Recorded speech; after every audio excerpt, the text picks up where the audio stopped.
ठिकाणी प्रतिवर्षी श्रावण महिन्याच्या प्रत्येक सोमवारी मोठ्या प्रमाणावर यात्रा भरत असते।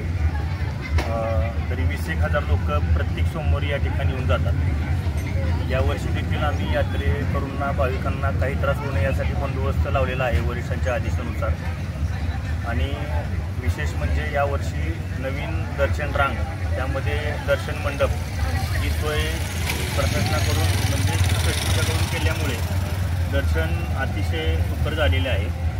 भाविकांना एवढीच पोलीस विभागाकडून विनंती आहे की आपण या ठिकाणी येताना दर्शन रांगेतून दर्शन घ्यावे। आपल्याला जर कुठल्या संशयित व्यक्ती संशयित वस्तू आढळल्यास आपल्या जवळ उभे असलेल्या पोलिसांच्या निदर्शनास आणून द्यावी।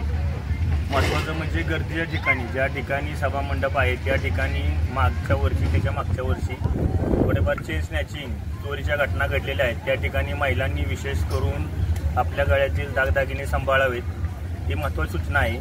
म्हणजे जर खरोखरच गरज असेल सोनं घालण्याची तरच घालून यावे, अन्यथा नाही घातलं तरी चालेल। पोलिसांच्या वतीनं पूर्ण महिनाभराच्या बंदोबस्ताची काय व्यवस्था असणार?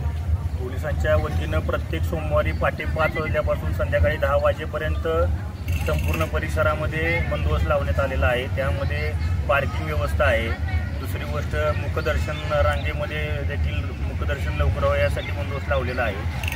आतमध्ये चरणस्पर्श नाही आहे, परंतु जवळून दर्शन तिथे देखील बंदोबस्त लावण्यात आलेला आहे।